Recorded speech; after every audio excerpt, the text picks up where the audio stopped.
Mi querido Retro, el día de hoy te vengo a contar 26 poderosísimos datos de He-Man y Master of the Universe. Ahora que salió la película y si no tienes nada de contexto, aquí te lo explicamos. Pero sin más ni más, vamos a darle.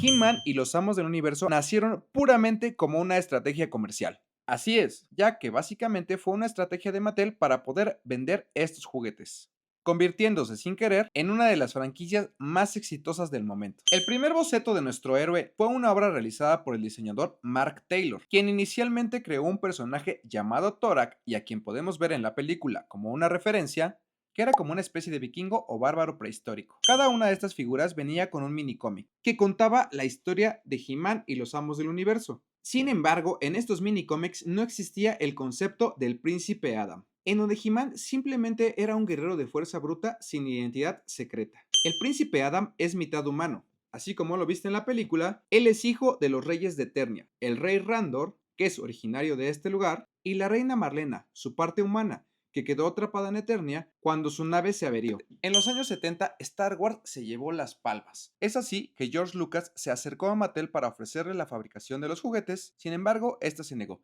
y quien aprovechó la oportunidad fue la marca de juguetes Kenner. Al ver este rotundo éxito, Mattel necesitaba una franquicia para poder competir y así nació He-Man. Una de las maneras de competir antes de He-Man fue utilizando el éxito de la película Conan el Bárbaro, protagonizada por Arnold Schwarzenegger.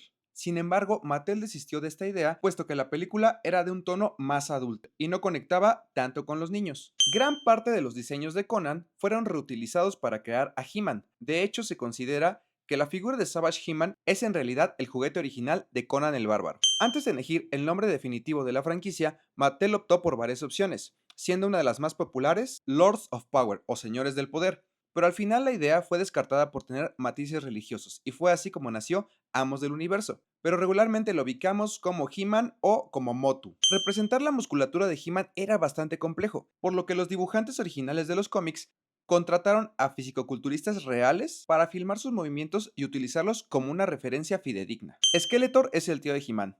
Hay una historia llamada Los orígenes de Skeletor, que salió en un cómic y en las versiones más recientes de He-Man, en donde se cuenta la historia de Keldor, el medio hermano del rey Randor, el papá de He-Man. Y cuando los dos pelean por el trono de Eternia, Keldor sale herido de la cara con ácido y recurre a su maestro de artes oscuras, Hordak, quien a través de un pacto con las fuerzas oscuras lo transforma en Skeletor. Y aquí nace la leyenda. A pesar de ser el guerrero más poderoso del universo, He-Man no utiliza la fuerza y mucho menos la violencia. La mayoría de las veces utiliza ingeniosos trucos para vencer a sus rivales sin lastimarlos, ya que al ser una línea para niños, Mattel y Filmation se ahorraban cualquier queja de los padres y al obtener moralejas en la historia, estos mismos alentaban a los hijos a verla. Entre los años 2016 y 2017 se presentó un crossover épico que todos los ochenteros esperaban, y fue cuando se publicó el cómic en donde He-Man y los Thundercats unieron fuerzas para derrotar a sus enemigos. He-Man es abatido por Munra, el temible villano de los Thundercats, quien le atraviesa el pecho con su propia espada del poder, tal como vimos en la nueva película cuando Skeletor le atraviesa el pecho a He-Man con la espada. La voz en español tan icónica que recordamos de He-Man es ni nada más ni nada menos que de Rubén Moya, este actor de doblaje mexicano bastante famoso por varias interpretaciones en su época, quien lamentablemente ya no está con nosotros. Nuestro querido hechicero flotante Orco inicialmente se iba a llamar Gorpo e iba a mantener la letra G en el pecho. Sin embargo, para ahorrarse horas de animación, cambiaron la letra G por la letra O para poder reciclar varias escenas en diferentes perfiles y se viera el círculo completo. En Brasil, Orco se quedó con el nombre de Gorpo.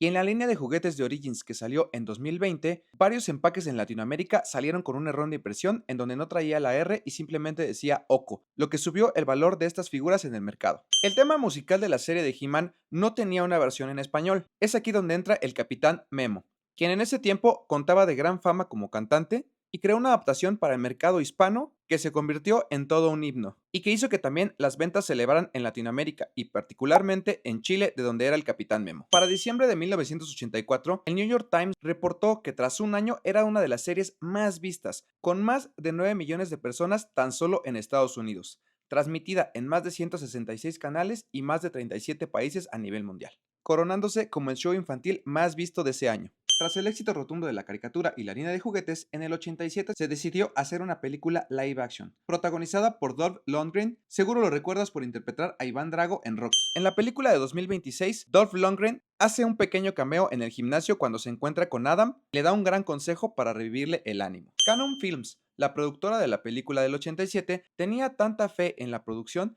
que inclusive estaba planeando una secuela. En esta secuela, Skeletor sería la cabeza de una empresa llamada Aaron Dark y He-Man se haría pasar como quarterback profesional. ¿Te imaginas? La secuela de He-Man del 87 jamás se filmó, debido a los problemas financieros derivados de la cancelación de la película de Spider-Man, cuando Marvel perdió los derechos. Sin embargo, el director Albert Pyun recicló varias ideas de He-Man 2, inclusive utilizó algunos de los sets de esta película para filmar la película Cyborg, protagonizada por Jean-Claude Van Damme de 1989. El juguete del famoso Castillo Grayskull desde el inicio fue creado como un portajuguetes y se convirtió en una de las piezas más solicitadas por los niños de la época. El diseño de la primera puerta del portajuguetes del Castillo Grayskull era tan estrecho que He-Man no cabía por ahí. Este detalle fue modificado en las siguientes ediciones. El aspecto terrorífico de la cara de Skeletor, en donde es una calavera, fue concebido por el ilustrador Mac Taylor a raíz de una experiencia traumática cuando era niño, cuando vio a un cadáver real en una atracción de una feria embrujada. Antes de existir la caricatura, las figuras de He-Man venían con un cómic en donde se explicaba un poco el trasfondo de los personajes.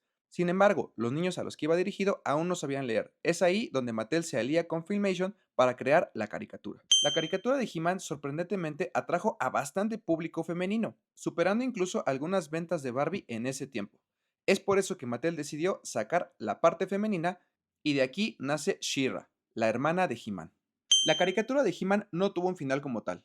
Simplemente acabó en el episodio 130 llamado La Zona Fría, que fue un capítulo común y corriente como todos los demás.